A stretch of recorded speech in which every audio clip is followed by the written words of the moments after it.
name is Dr. Fatima Rajina. She is a lecturer at the Stephen Lawrence Research Centre at De Montfort University, and she's actually done her PhD, and it's really, really fascinating because it's all about the British Bangladeshi community, especially in the East End, and she's just published a book which it's here. Here, guys, this is the book. Do go out and get it. But she's here, and I really want to speak to her about it. So hi and welcome. Hi, Assalamualaikum. Walaikum assalam. How are you? I'm good, I'm good. This is honestly, I think it's really fascinating. I know we were speaking, behind the scenes, but you've obviously done a PhD on this. I just want to get your story really, and what made you do this and what it's about for people to know. So obviously you decided that you wanted to focus on, the Muslims, the Bangladeshi Muslims in the UK. Yeah. Can you talk to me about what that entailed and how long it took? And what the current themes were? Yeah. So the scholarship, once I secured the scholarship, which in itself came as a shock because scholarships are very competitive, so when I secured it, I thought, okay, let me start reading a bit more. And initially, I wanted to look at dress, language, and food. So I wanted to look at 3 items, but then I was told by my supervisor it would be too much for one thesis. So she said pick 2. So I thought, oh my God, which 2? And I thought, you know what, let's go for dress and language and stick to that and see. So ultimately the themes, these are the 2 core themes of the book.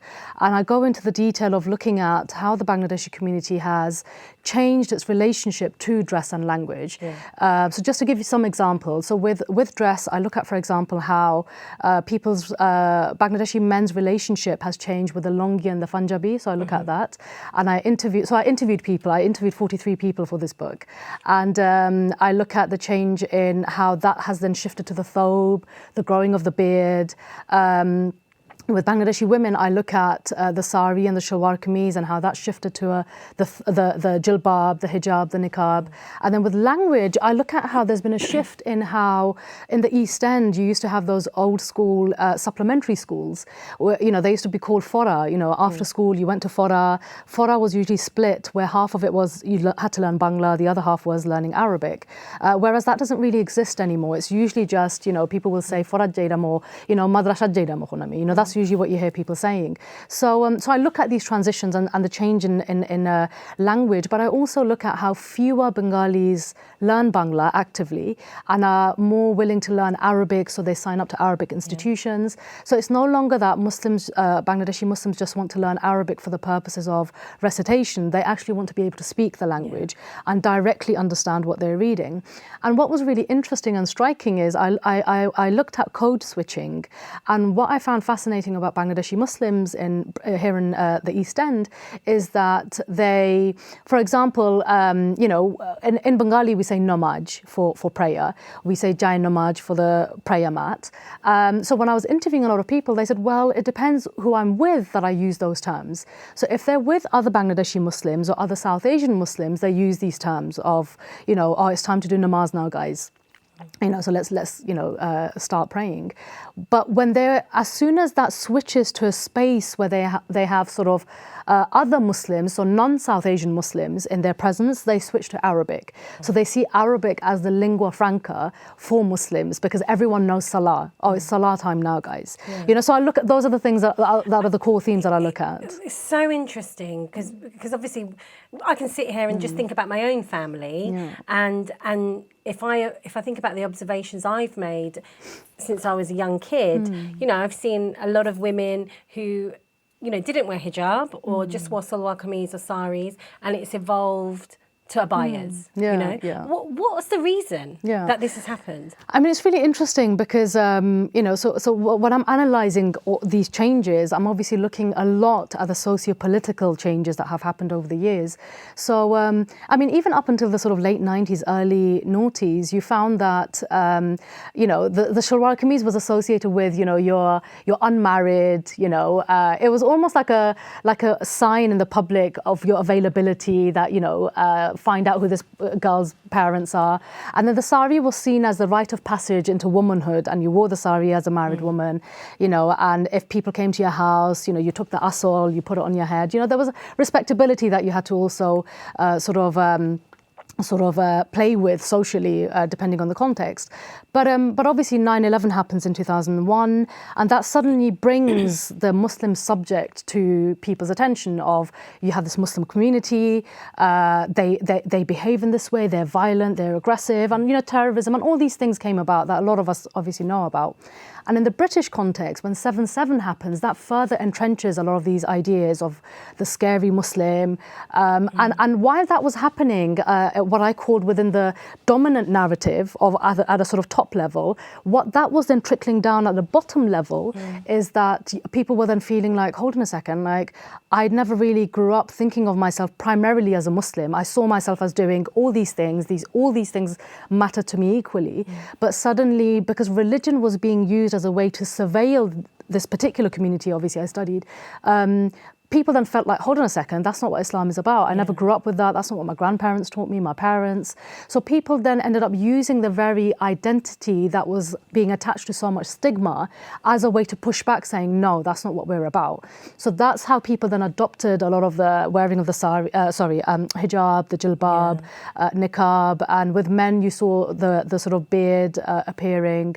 Wearing of the thobe became very prevalent and very prominent even now when you just pay attention to you know, during Jummah even, you know, you see it. And look, I totally get it. And I remember when it was 9/11, I was 18 years old. And to be honest, before that, I didn't look in the mirror and think, I'm brown, I'm Muslim, I'm Bangladeshi. I was just me, you know, doing my everyday things. And then all of a sudden after 9/11, you did have to look in the mirror and think, okay, this is who, because of the media who are portraying people as they're the wrong ones, the bad ones, and you start questioning your own identity. But talking about the Bangladeshi community in general, do you feel like our culture has been diluted in some ways through this? I mean, it really depends on, again, who you're speaking to, because I feel like, what do we mean by dilution? What is it we even consider as culture, right? And obviously I'm saying this as a sociologist because I look at these things very critically and how they evolve and they change and they shape, you know, they shift and it takes a different shape and form. But I mean, you know, obviously Boishaki Mela was a big thing, for example, and lots of Bengali newspapers. But now, for example, you're seeing the growth of the Italian Bengali community who are actually, you know, for example, they're the ones who are reading a lot of the Bangla newspapers now, and they're very much becoming a significant demographic now, who are shifting some of the ways we, you know, talk about the Bangladeshi community, because they're adding these new dynamics and running cafes where you see Bengali uncles now making espresso shots, you know, for their customers, which is quite a unique aesthetic and visual in itself, because, you know, we're a Sa people, right? We drink tea. So now you're seeing these uncles making espresso. So I think a culture, I guess it depends how you see it. But if you're talking about its prevalence in the public through clothes, which is obviously what I look at, and language, well, language you still hear. You obviously still hear Silati on the streets of Tower Hamlets, for example, and you hear you know, there's still translation services available, GCSE Bangla is still available. But with regards to dress, that has definitely drastically shifted, because you don't see the sari, you know, for example, Sassis wearing saris to Whitechapel Market to do their shopping, or even like other big shops, you know, cash and carry shops, or the shalwar kameez. The very few people who are still wearing it are usually the Bangladeshis who've come here as students or on student visas and working in the area. So I think because they're exposed to a different kind of political dynamic and expectations compared to British Bangladeshis, who are obviously exposed to different sociopolitics. So those aunties you're talking about who are walking the streets of Whitechapel or whatever, what did you find by speaking with them? What was their reason? Was it a religious reason, or was it because ultimately they are Bangladeshis, right? Yeah, I mean it varied. Really, the responses varied. So for some it was things have changed. You know, Jabanabod ligase, finda lagbo. But I do want to emphasize that, you know, respectability played out in other ways with the sari and shalwar kameez.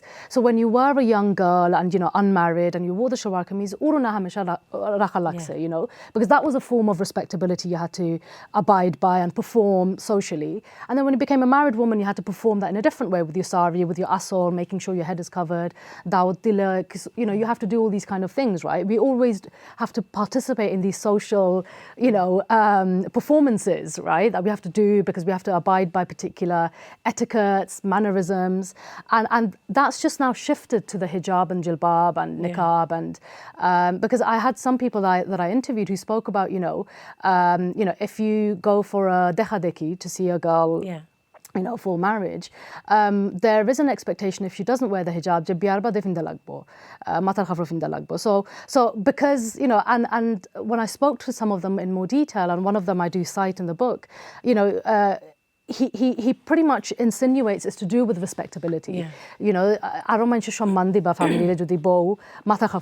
I think it's religious, but it's also to do with a lot of so it's shifted from the Sari Shalwar kameez. Honestly, it's very interesting, and we are running out of time, so I just want to talk about the cover of this, because it is absolutely beautiful.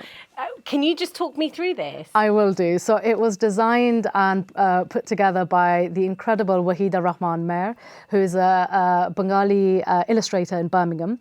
And if you just show it to the camera again, it basically captures the hustle and bustle of Brick Lane. You know, the sasa with his lati and his mendi beard.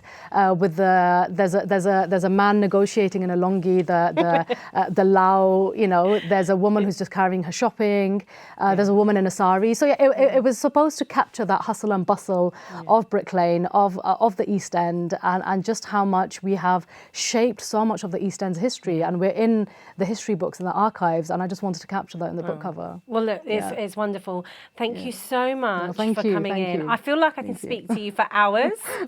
We should have a cup of tea afterwards. We can do. Honestly. No, it's wonderful. Thank you for having me. Thank you for coming.